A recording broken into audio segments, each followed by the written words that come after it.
dulu, perkenalkan nama saya Depan Jaki Ratinata. Saya dari kelompok 3 Technical Support Praktek. Ini saya akan memperkenalkan anggota-anggota dari kelompok 3. Oke, yang pertama itu kawan saya. Halo semuanya, perkenalkan nama saya Muhammad Rizky Nanda. Selanjutnya, Saya Siti Hanisa Nasution. Dan saya Sertika Rahma. Dan selanjutnya yaitu kameramen kita.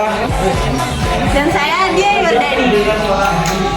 Oke, di sini kami akan menjelaskan cara atau tutorial memasang komponen-komponen pada CPU seperti hard disk, RAM, CPU, dan lainnya. Oke, untuk cara memasangnya langsung saja ke video berikutnya.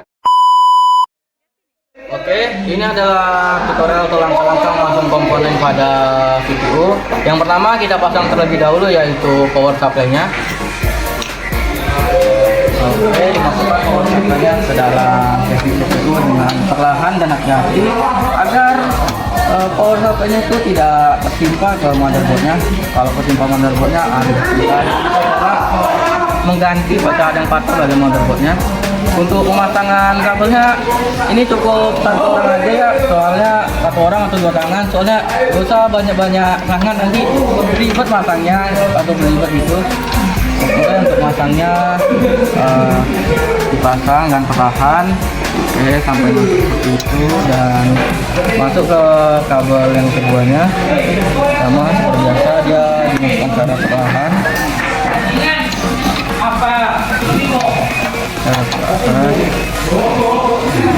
Oke, sekarang lanjut ke pemasangan yang kedua yaitu pemasangan RAM.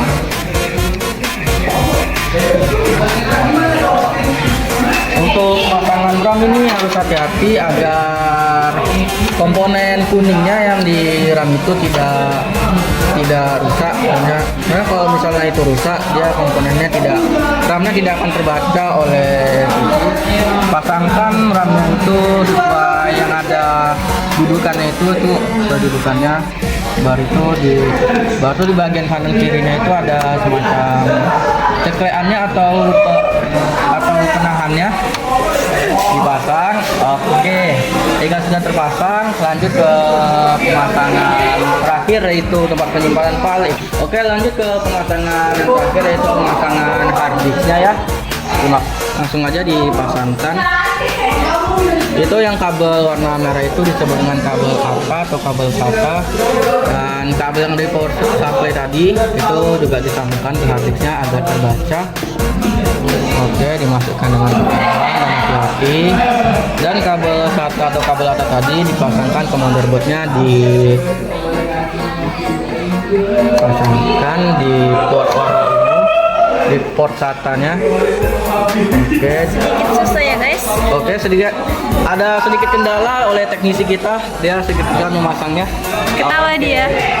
Oke, ini komponennya sudah terpasang semua seperti hard disk, RAM, power supply, dan kabel-kabel lainnya. Dan sekarang lanjut aja ke bagian pengetesan apakah PC-nya ini hidup atau tidak setelah dipasang. Oke, lanjut aja. Bagian perkabelan. Bagian perkabelan tolong dipasang ke sini sedikit agak berbahaya. Oke, yang jelasin kan? Apakah ada pesan dan kesan? Oke, kabel yang warna biru ini itu sebagai kabel VGA, dia untuk menampilkan gambar ke monitor. Oke, dan itu dikunci agar kuatnya agar tidak goyang-goyang lah gitu istilahnya. Sip, jika sudah dipasang, lanjut ke bagian powernya yaitu dipasangkan di power supply-nya. Oh, sepertinya kebingungan mencari kabel power supply-nya. Oh, ternyata ada di bawah. Lanjut dipasangkan dengan hati-hati. Duar, tapi bohong. Oke, jika tolong kameramen sorot ini. Jika sudah ada warna hijau gini kan, berarti sudah hidup warna hijaunya, berarti CPU sudah hidup atau power supply sudah hidup. Oke, yang pertama kita hidupkan dulu monitornya. Loh, nggak hidup ini. Bentar, saya cek dulu. Oh, ternyata ada yang mencopot kabelnya ya teman-teman. Pisang sekali kawan satu ini. setelah dipasang. Oke, monitornya sudah hidup. Lanjut ke bagian, kita hidupkan dulu bagian CPU-nya. Kita pencet bagian ini. Yes.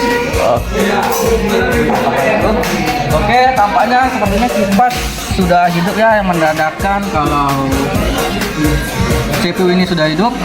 Tapi kayaknya sepertinya ada sedikit masalah, yaitu kenapa nih monitornya tidak muncul. Oke, untuk itu jangan panik terlebih dahulu.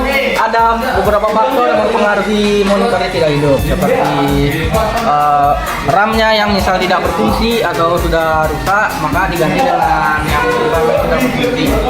Kalau misalnya RAM sudah diganti tetapi juga, maka yang bermasalah itu kabel pegangnya. Oke, karena ada sedikit masalah, maka kita coba ganti dengan RAM yang lama, yang baru atau yang masih berfungsi. Yang pertama untuk safety ya, kita matikan dulu CPU-nya, entah dari sini, tahan lama, ataupun bisa langsung dari copot kabel yang sini, copot. Oke, saya tidak tahu apakah aman atau tidak.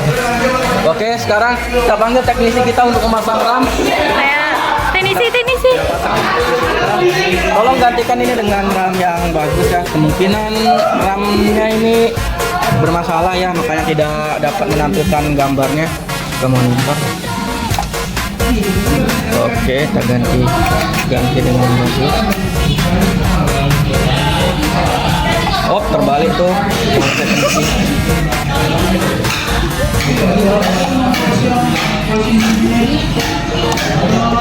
Oke, tunggu cek. Oke, ditetapkan. Oke, jika sudah dipasang, tadi kita pasangkan kabel powernya. Nggak nampak. Oke, sudah terpasang. Lanjut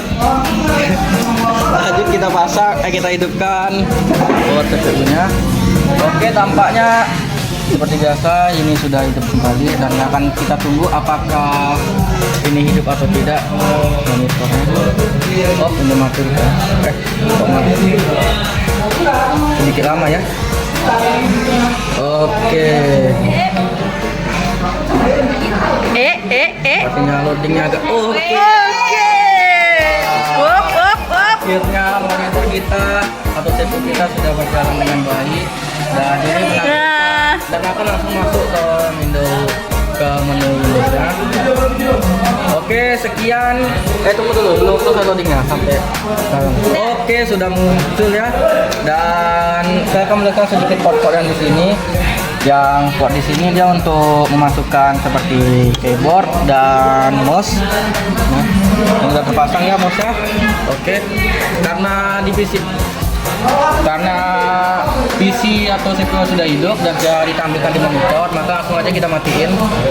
Kita matikan. Oke, sudah selesai. Sekian tutorial atau penjelasan dari kelompok kami. Mohon maaf apabila ada kekurangan dan kesalahan kata, harap dimaklumi karena saya juga manusia, banyak juga kesalahan dan kekurangan. Sekian dari kami. Wassalamualaikum warahmatullahi wabarakatuh.